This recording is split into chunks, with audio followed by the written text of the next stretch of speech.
Bueno, bienvenidos a un nuevo video con fines académicos. El día de hoy vamos a presentar el tema de liderazgo auténtico. Mi nombre es Achalma Núñez Sherida Ángela, que voy a ser la líder de este grupo. Mi compañera Canto Kamak Yankee, Elibet Eliané, que va a ser mi co-líder. Y mi otra compañera que viene a ser Clemente Quispe Milagros, que viene a ser mi secretaria. Vamos a empezar con los caminos de vida. Voy a iniciar yo. Bueno, mi camino de vida. Lo estructuré en 4 capítulos. Aquí está, 1, 2, 3 y 4. El primer capítulo lo dividí de 0 a 4 años, el segundo capítulo de 5 a 9 años, el tercer capítulo de 10 a 14 años y mi cuarto capítulo que viene a ser de 15 a 18 años. Y obviamente la historia continúa, ¿no? Mi primer capítulo lo llamé Las travesuras de Sherida, que viene a ser como una imagen respecto a ese capítulo. Mi segundo capítulo lo llamé Un amor infinito. Mi tercer capítulo, Las dos mosqueteras. Y mi cuarto capítulo viene a ser Construyendo mis sueños. Hice una carretera porque me pareció muy interesante, viví cosas interesantes y lo puse un paisaje porque gracias a Dios no viví cosas traumantes, no viví cosas malas. Gracias a mis padres me han estado cuidando y no tuve abismos, ¿no? En mi carretera. Las partes más importantes en los 4 capítulos que les voy a relatar, pasó a los 4 años, pasó a los 7 años el segundo capítulo, el tercer capítulo a los 13 y el cuarto capítulo a los 17 años.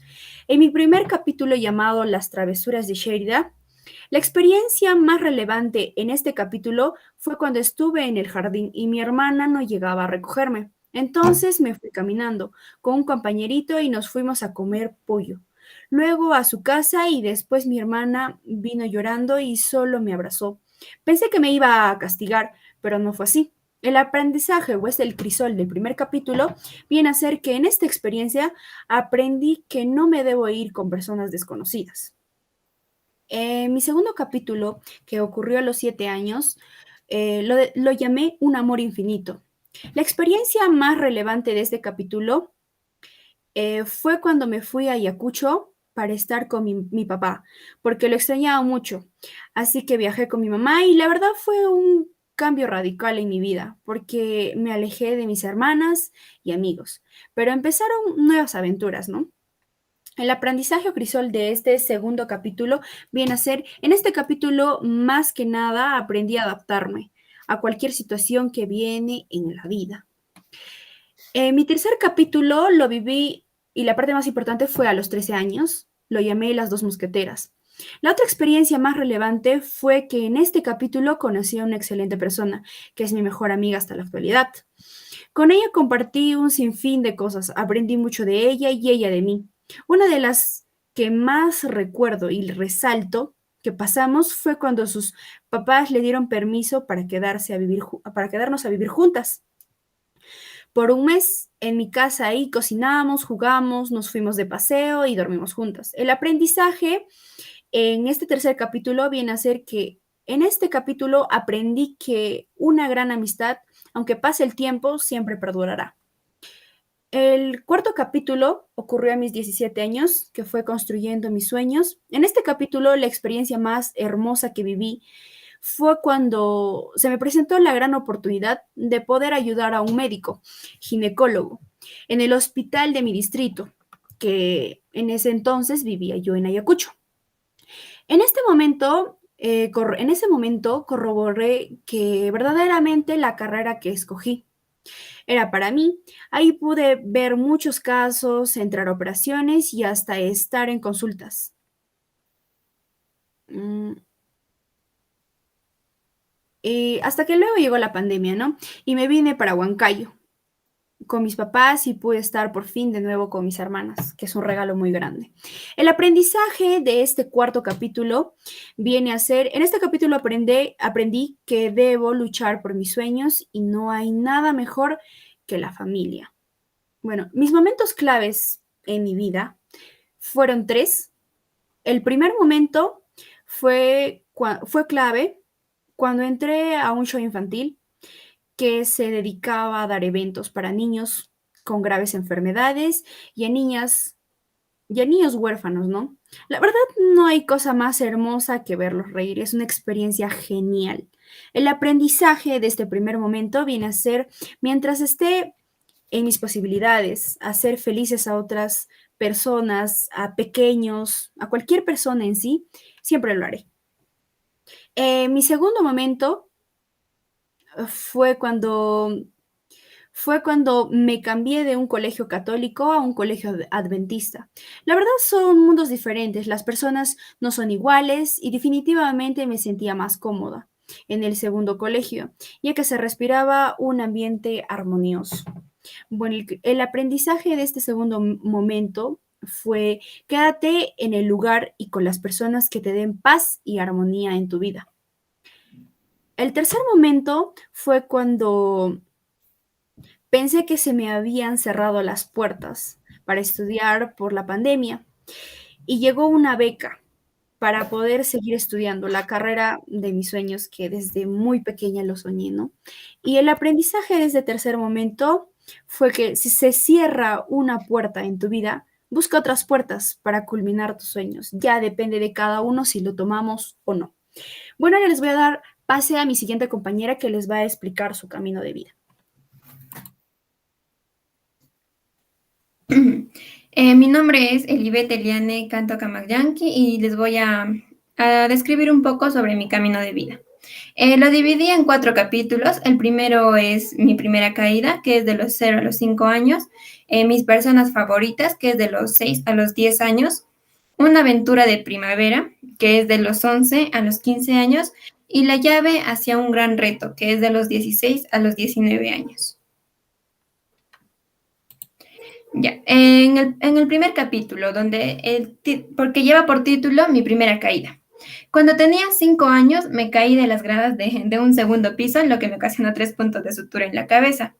Esa situación me enseñó a obedecer, porque si hubiese hecho caso a mi mamá, no me hubiese caído y no hubiese tenido los 3 puntos. El segundo se llama Mis personas favoritas. Cuando tenía 9 años me cambiaron de colegio y fue una buena decisión, ya que gracias a eso conocí a mis mejores amigos y con ellos viví momentos hermosos. La enseñanza que me dejó es que esa situación me enseñó la frase, todo pasa por algo. En el tercer capítulo, Una aventura de primavera, cuando tenía 14 años, mi familia y yo realizamos un viaje que tuvo varias ciudades de destino. Asimismo, visitamos a un familiar que no habíamos visto en muchos años. Ese viaje fue muy especial, divertido e interesante. Esa situación me enseñó a disfrutar cada momento. La llave hacia un gran reto es mi cuarto capítulo. El día que me enteré sobre mi ingreso a la universidad fue una de las mejores noticias que recibí. Mis familiares se pusieron muy felices al igual que yo. Esa situación me enseñó el significado de la perseverancia, no rendirme al primer intento. Ya. Mi primer momento clave que me dejó mi primer crisol fue cuando estaba en el colegio tenía una compañera con quien competíamos siempre por el primer puesto. No éramos amigas porque habían compañeros que hacían que tengamos diferencias, pero en las últimas semanas la llegué a conocer mejor y en realidad era una muy buena persona. La enseñanza que me dejó fue que no juzgar a las personas sin antes haberlas conocido personalmente. Mi segundo crisol fue un día cuando estaba sentada en un parque se acercó un joven y me pidió que le prestara el celular porque tenía una llamada urgente que realizar, pero en realidad se robó mi celular. Y la enseñanza que me dejó esa situación fue no confiar, no ser tan confiada y también aprendí que no todas las personas tienen buenas intenciones. Mi tercer crisol fue, poco después de terminar el colegio tenía un examen de admisión en la UNSP por primeros puestos, pero llegué tarde y ya no pude dar el examen, perdí una oportunidad. La enseñanza que me dejó esa situación es a ser más cuidadosa, responsable y puntual.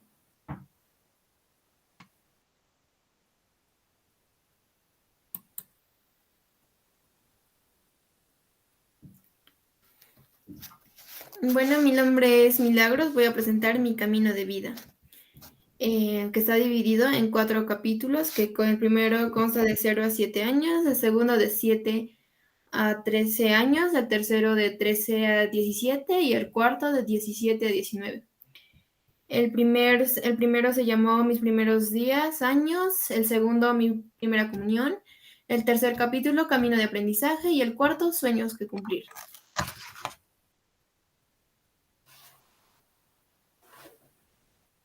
Experiencias y aprendizajes.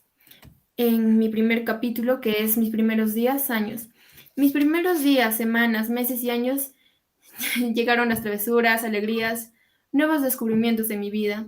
En mi etapa de jardín aprendí nuevas experiencias, socialización y mucha diversión.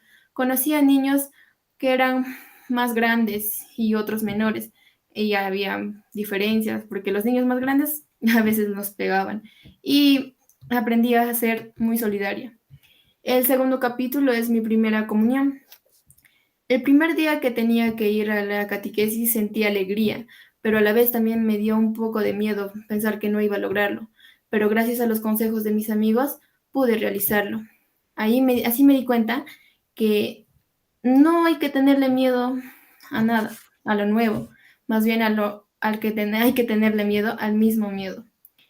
Eso de confesarme con el cura son una de las cosas que nunca olvidaré. Fue lo más mágico que sentí. Me sentí alivianada. Luego de mi primera comunión, mi alma estaba limpia al pasar de esa experiencia con Dios por esos maravillosos. Aprendí que Dios sí existe. En mi cuarto capítulo, Conociendo el Mundo. Llega la etapa más complicada, pero a su vez linda y maravillosa. La vida llega llena de sorpresas, experiencias, cambios que te impulsan a nuevas metas, visiones. Quería estudiar, para lograrlo tenía que salir de mi zona de confort. Al salir no fue fácil, el mundo que me esperaba se veía distinto, pero pude aprender que afuera hay nuevas oportunidades, desarrollar habilidades que me ayudan y me ayudaron a alcanzar y mejorar mis objetivos. Bueno, mi cuarto capítulo, Sueños que cumplir. Empiezan nuevos retos, llegaron decisiones que tomar, pude resolver preguntas como ¿qué seré? ¿Qué haré? ¿Qué estudiaré? Al unir cada pensamiento que obtuve, optimicé mis respuestas. Entonces empecé a trazar mis metas, estudiando la carrera de Medicina Humana en la Universidad Continental. Momentos claves. Mi primer momento clave fue no lograr una vacante en la universidad por milésimas de punto. Y el aprendizaje que me dejó fue, aunque duela caer, levantarse nos fortalece. Levantarnos tras caer y reponernos aún cuando nos duela. La vida es crecimiento, un camino por recorrer y por tanto un fortalecimiento. Así, la mejor forma de lograrlo es viviendo diferentes y múltiples experiencias, sin miedo al resultado, con miras a crecer, avanzar y seguir adelante. Es inevitable caer, pero sin embargo es maravilloso aprender y descubrir nuevas capacidades.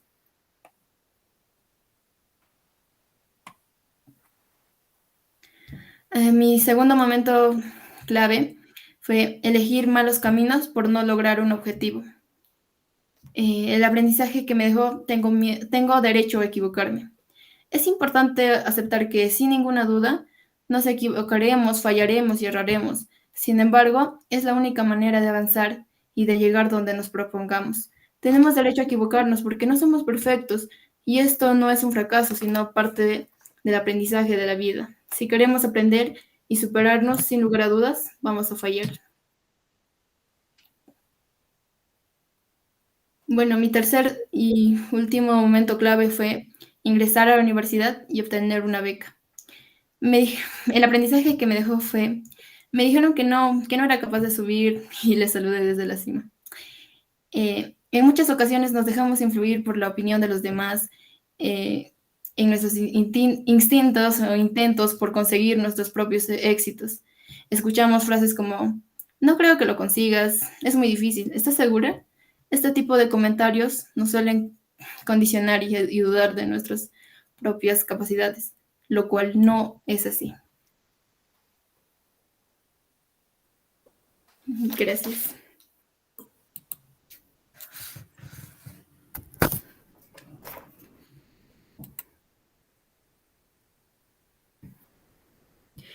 Bueno, Ahora, siguiendo con nuestra exposición, vamos a pasar al tema del liderazgo auténtico. Bueno, el liderazgo auténtico es una de las cualidades más relevantes que una persona puede desarrollar, tanto a nivel personal como profesional. El laboratorio de liderazgo partirá de un entendimiento de la propia historia de la vida, de la identificación de fortalezas y debilidades individuales que uno tiene, es decir, el autoconocimiento. Para liderarse primero uno mismo y luego liderar a otros con un propósito compartido, en Delfos hay una inscripción sobre el pórtico del templo de Apolo que dice, conócete a ti mismo. En esta imagen podemos ver el pórtico en el templo. Está en otro idioma, pero dice conócete a ti mismo. Y esta frase es muy complicada, ya que muchos de nosotros no llegamos a conocernos tan profundos, como por ejemplo, cuáles son nuestras fortalezas, cuáles son nuestras debilidades. En mi caso, mis fortalezas son que soy muy perseverante, no me doy por vencida fácilmente. Si en la primera no logro hacer algo, lo intento una, dos, tres veces hasta lograr mi objetivo. Soy muy alegre, soy sociable, me considero una persona que soy muy estudiosa, me encanta admitir conocimientos constantemente, adquirirlos siempre. Y mis debilidades son que soy muy impaciente, soy tardona y entre otras debilidades que obviamente todas las personas lo tenemos. Y eso es muy difícil eso es muy difícil de lograr ya que cada uno de nosotros no nos conocemos al 100%. Hay cosas que no conocemos de nosotros y eso es lo difícil para ser un líder. Primero conocerte tú mismo. Ahora, si venimos a hablar de Benning, él planteó 3 ingredientes que tienen los líderes: una visión clara, pasión, integridad. Este último está compuesto a la vez por otros 3: autoconocimiento, sinceridad y madurez. La madurez se adquiere por el tiempo, mediante las experiencias que pasas y todo lo que has pasado te lleva a una determinada madurez.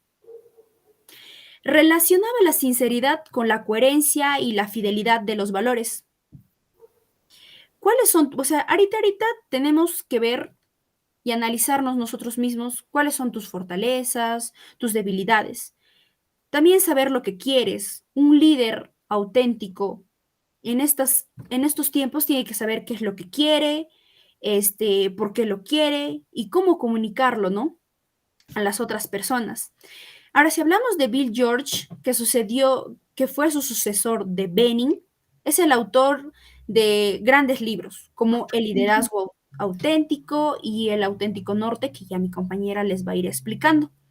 Fue el primero que dijo que el liderazgo no es un conjunto de características genéticas, que no se nace con eso, sino que el resultado es el proceso. Con el tiempo llegas a ser un líder. Pero obviamente, primero, lo más difícil y lo que concuerda y comparte con Bill es que primero tienes que conocerte tú mismo, tienes que saber cómo eres, qué es lo que, qué es lo que te falta, cuáles son tus debilidades, tus fortalezas y todo, ¿no?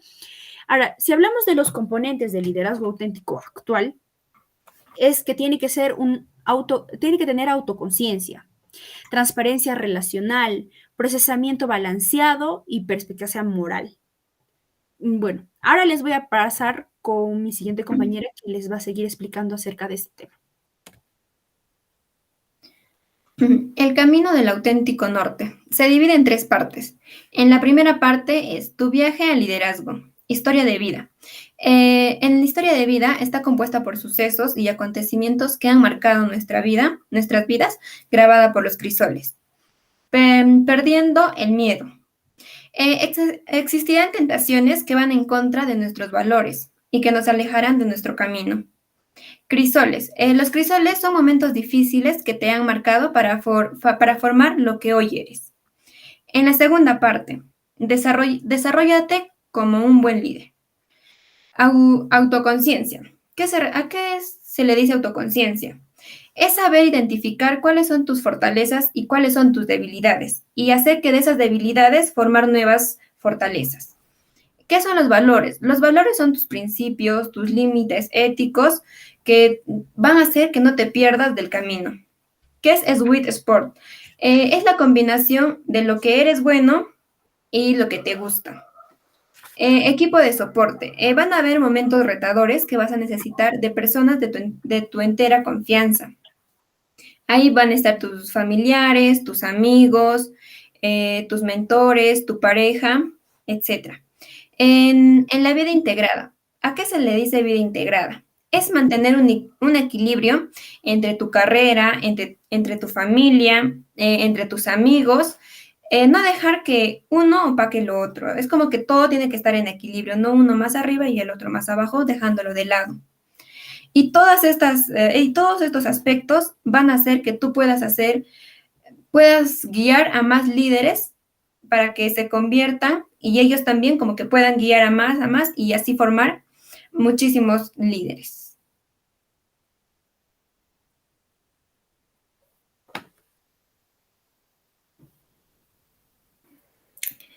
Ejemplos de líderes. Gastón Acurio, más allá del liderazgo. Deseo empezar con la siguiente frase. Necesitamos a los otros para creer que existe nosotros, el cual deseo alinear con la trayectoria del personaje que he escogido para el presente análisis. A modo de analogía, Gastón Acurio Jaramillo hizo que las personas ligadas al ámbito culinario existieran. Para entrar un poco a detalle sobre la influencia de Gastón Acurio, es necesario mencionar su biografía y escenario en el Perú en el cual el Perú atravesaba. Gastón Acurio Jaramillo nació en la ciudad de Lima el 30 de octubre de 1967. Sus padres, Jesús Jaramillo Razún, natural de Trujillo, y Gastón Acurio Velarde, natural de Cusco, quien fue ministro de Fomento y Obras Públicas en el gobierno de Fernando Belaúnde Terry. Gastón desde niño fue inculcado por su padre a formarse como abogado. Es por ello que, luego de culminar sus estudios secundarios, ingresó a la Pontificia Universidad Católica del Perú, en la Facultad de Derecho. Al egresar de dicha facultad, en 1987, continuó sus estudios en España, en 1987, en la Escuela de la Universidad Complutense de Madrid. Luego de 2 años, en 1989, decide dejar la universidad y matricularse en la Escuela de Hostelería de Madrid. Esta decisión fue en secreto, sin informarle a sus padres. Acciones que evidencian el liderazgo de Gastón. Son la primera acción resultante, porque decidió dejar la carrera de Derecho para estudiar gastronomía en Francia. Acá se puede visualizar la primera característica como líder que tiene Gastón, ya que reconoció su fortaleza, confiaba en su conocimiento que fue adquiriendo desde pequeño. Después de 2 años, Gastón volvió a Perú, le confesó a su padre por su verdadera pasión por la cocina, mas no por el derecho. Su padre lo apoyó en dicha elección. Es allí donde estudia en el Cordon Bleu de París. Mientras que en el Perú se vivía en la época del terrorismo y una superinflación durante el gobierno de Alan García Pérez, existía el sesgo de que el ser chef era sinónimo de cocinero, que no era una profesión, solo un oficio. Gastón menciona en las diversas entrevistas su sueño por el estudio de la cocina, el cual era conquistar el mundo con los sabores que yo mismo voy a descubrir y regresar al Perú. Luego de haber revisado la biografía de Gastón Acurio, podemos notar la influencia en el ámbito culinario. Hizo que elevara la autoestima de los otros, los peruanos emergentes, que necesitaban verse reflejados ante otra persona, y esa persona era Gastón, para darse cuenta que existía. Asimismo, generó un paralelo de identidad en aquellos peruanos que, por más que tenían las habilidades en lo culinario, no se la creían. Esta identidad hizo que aquellos peruanos, con esa combinación escondida de crecer en búsqueda constante de sus propios caminos, fluyera a pertenecer a un grupo y distinguirse de los demás.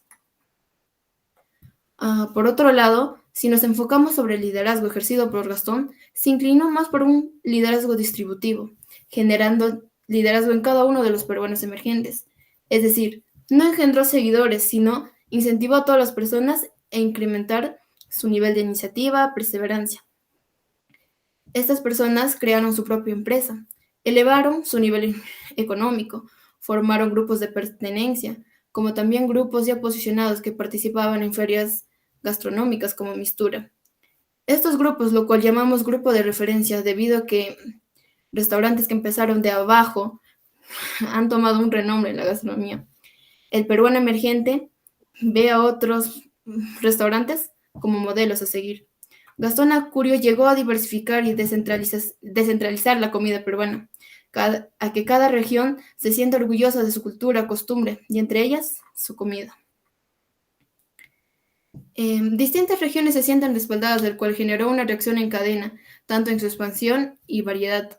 Por ello encontramos como modo de ejemplo en la estructura de Mistura 2013, la creación de los 12 mundos, donde podíamos encontrar diversidad y expresión cultural. Bueno, en el año 2006 es invitado por la Universidad del Pacífico para dar el discurso de clausura del año académico. En él comparte su visión de compartir la gastronomía peruana en una punta de lanza del valor agregado y la promoción del Perú.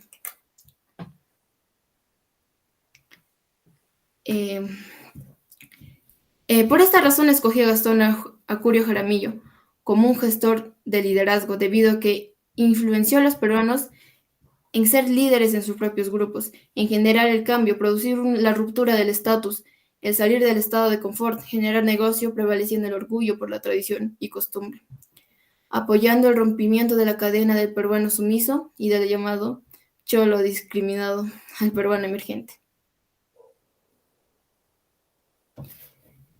Bueno, el líder internacional que escogí también fue Barack Obama. Barack Obama nació en Honolulu, Hawái, en 1961, abogado de profesión y político estadounidense. Actualmente tiene 60 años, expresidente de los Estados Unidos durante los años 2009 a 2017.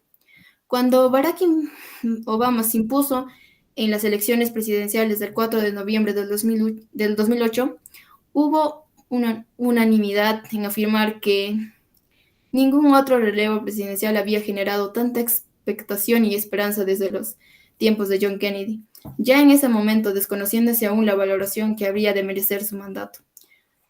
Barack Obama pasó ineludiblemente los anales de la política estadounidense como el primer presidente de raza negra, pero cuando él se lanzó a la candidatura de Estados Unidos, mucha gente se mostraba escéptica ante la posibilidad de que un afroamericano con un nombre extraño y escasa experiencia pudiera ganar, pero a medida que desarrolló su campaña, demostró que tenía los poderes necesarios, blandos y duros para poder gobernar.